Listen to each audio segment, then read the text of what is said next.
Yan guys, alis na tayo dito sa Lake Tabeo, dito sa Kabayan, Benguet. Ayun siya guys, kung makita nyo, nandun yung Lake Tabeo. Punta na tayo ng New Highs Point. So balik. Yan. Okay na guys. Okay. Go. So tuloy natin yung ride natin na group ride gone wrong. Yan. So yung group ride gone wrong. Bakit group ride gone wrong? Kasi dapat kasama natin yung mga dalawang loadie natin na mag-ride, pero nagkaroon ng miscommunication, kaya hindi na ako nakasama sa kanila. Yan. Kasi doon sa meet up place namin, akala ko ako yung first to arrive kanina. Yun pala umalis na sila, naiwan na ako. So naghintay pa ako doon ng halos isang oras bago ko napansin na umalis na pala sila. So alam kong hindi na ako makakahabol sa tagal ng gap ng oras ng take off namin, kaya nag-decide na lang ako mag solo ride. Yan. So next time na lang ulit. Sayang hindi natin nakasama yung dalawang loadie natin na rider. Yan. Yun yung mga number one loadie ko sa pagra-ride. Si Lodi Kart at si Ma'am Vina Shomyu. Yan. Kasi nung nagsimula tayong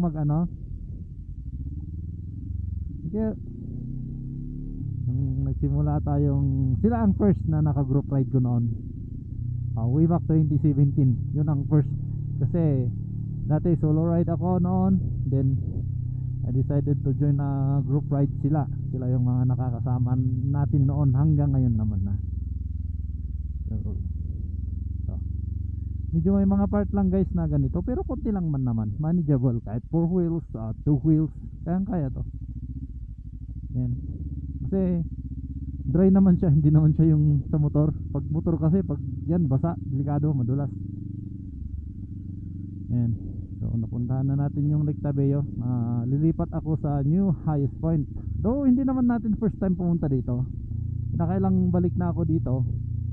Yun nga, wala lang akong maisip na ruta kanina since naiwan nga ako. So I decided na dito na lang, tapos gawan ko ng counting vlog para sa mga first timer na pupunta ng Lake Tabeo, yung mga di pa nakakapunta, may idea na kayo guys. Yan. So ganito ang update ngayon ng Lake Tabeo. Maganda naman yung daan, maganda pa yung panahon. Yan, mga locals, sila ng mga tanim nila. Yan. Kita nyo, naglalagay ng abono. Para di nyo pa nakita paano maglagay ng abono, ganyan guys. So yung mga na-mix na nila na tae ng manok, nilalagay pataba sa lupa. Yan. Kita nyo yung view, ganda.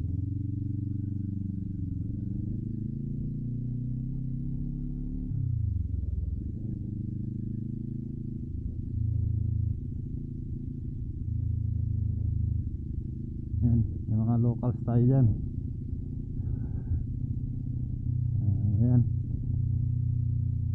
Ayan guys, mga view. Yan mga brown na yan, wala pang tanim yung mga yan. Ayan ang dami. Kabahaya doon sa baba. Dito sa taas ko rin, meron na rin mga carrots. Yan, mga carrots ang tanim nila. Mababait ang mga tao dito guys. Friendly sila. Mga kababayan kong igurot, kasi igurot din ako guys. Yung mataas yun, baka kasi sasayad yung tambutso ko. mahirap na, baka dun pa magkaroon ng crack yung mga joints nya, mga welding nya. Yan.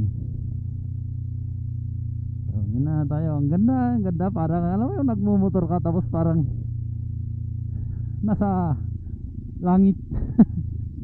Oo. Oh. Hiniwa yung tuktok ng bundok tapos dito ka dumadaan, oh. See? Worth it guys, mag-ride kayo dito sa Kabayan Lake Tabeo. Andito na rin yung Mount Pulag. Ang daming pwedeng puntahan dito guys. Sulit yung ride nyo dito, hindi sayang. Thank you. Laban. Yan na. Malamig kahit tanghaling tapat. Lamig nung hangin kasi parang yelo sumasagi sa mga balat,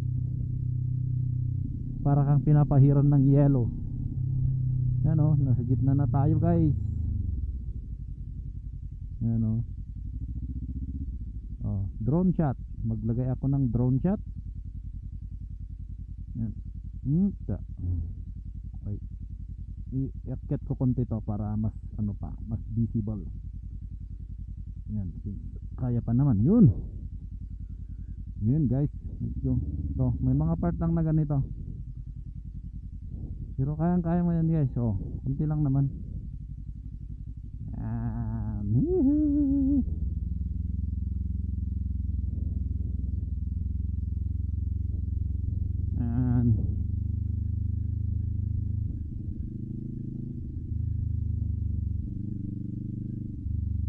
Kahit bagalan lang natin yung takbo para may scan niyang mabuti yung place. Yan o. Yan.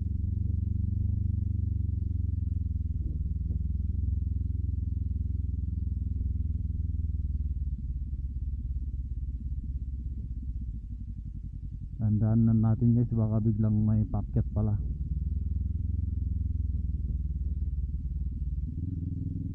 Yan.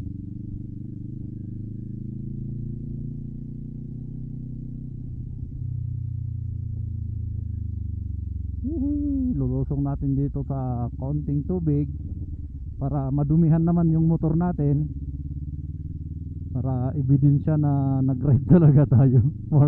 Marka. Ride ko. Ano? Wow, sarap dito mag-ride. Kasi ang ride mo dito guys, talagang ano, hindi yung speed. Ang ini-enjoy mo dito yung nature. Kaya lang, takbong nature tayo. Yan. Sana maganda ang kuha ng video natin dyan para naman ma-enjoy nyo.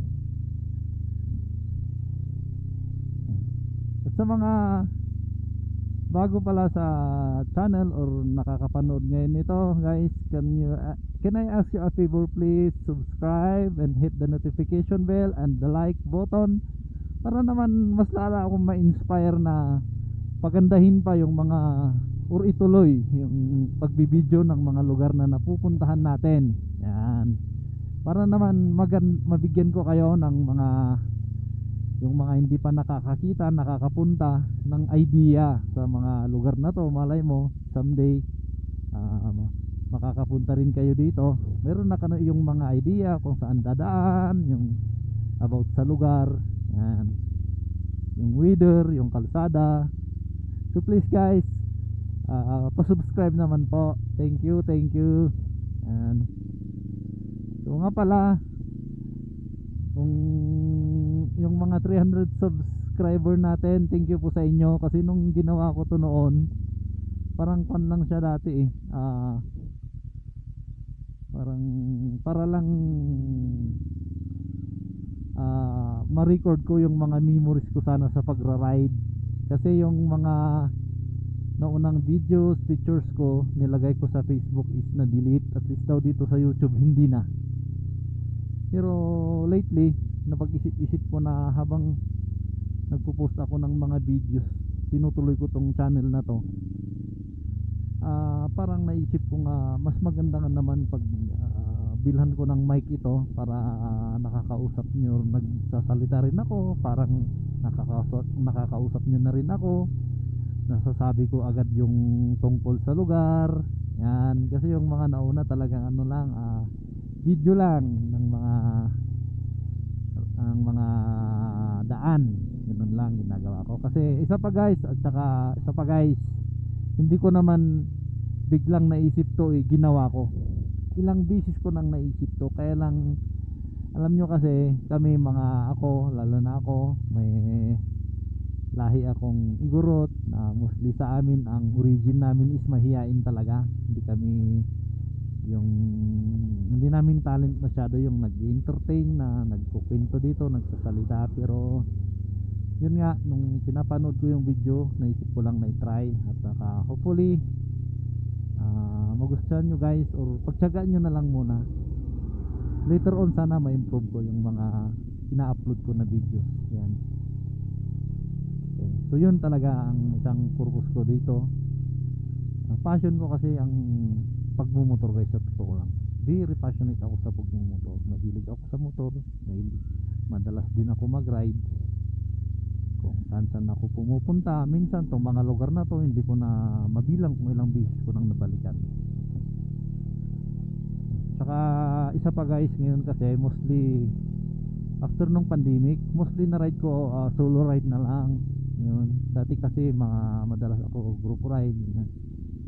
Kaya naisip ko na rin na mag-vlog na lang para may nakakausap ko naman or nasasabi ko yung mga naaliw ko din yung sarili ko at the same time habang nagra-ride. Yan. Lahat ng rider dyan, alam nyo na nito sa loob ng helmet nyo nagsasalita tayong mag-isa, ganun. At least dito parang hindi na, parang may kausap na talaga tayo. So yun guys, siguro putulin ko muna yung video ko dito kasi feeling ko kanina ko pa ginagamit yung camera, feeling ko nalulubat na siya. So this is it for now sa biyahe ko na ito. Itutuloy ko mamaya tong video, pero sa isang ibang upload na siguro pag hiwalayin natin guys, pag nasa new highest point na po ako. Yun. So pakita ko na lang ito hanggang dun sa exit para makita nyo. Oh, ganda ng mga view.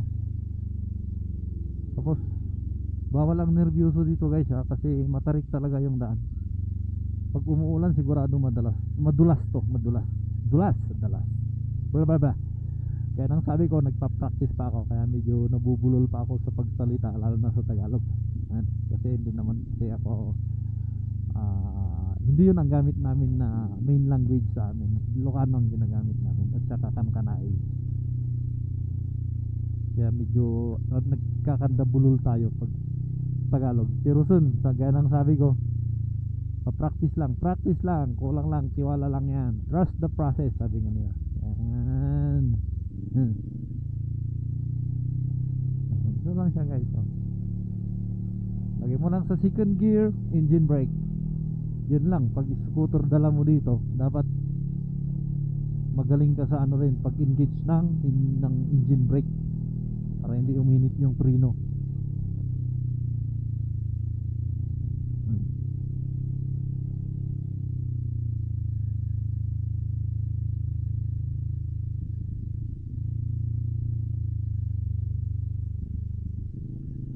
Tarik pa rin dito.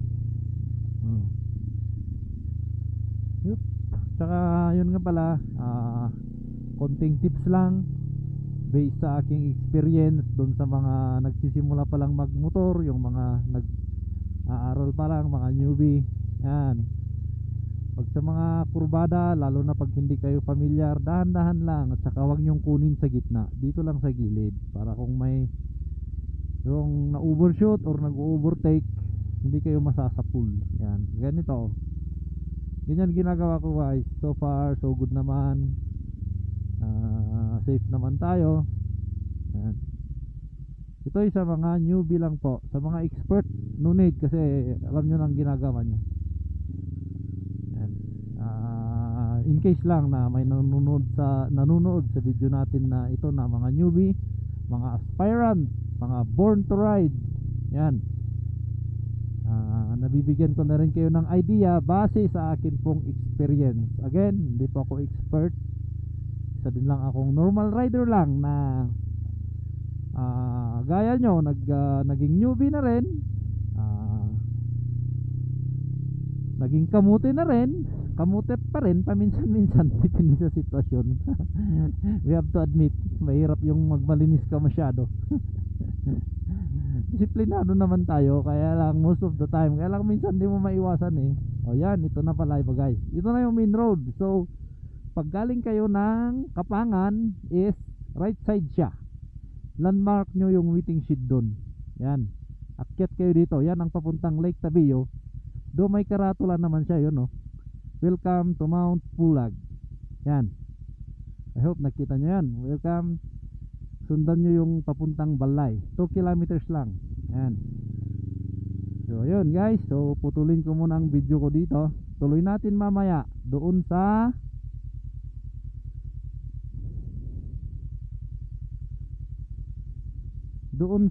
kwan, sa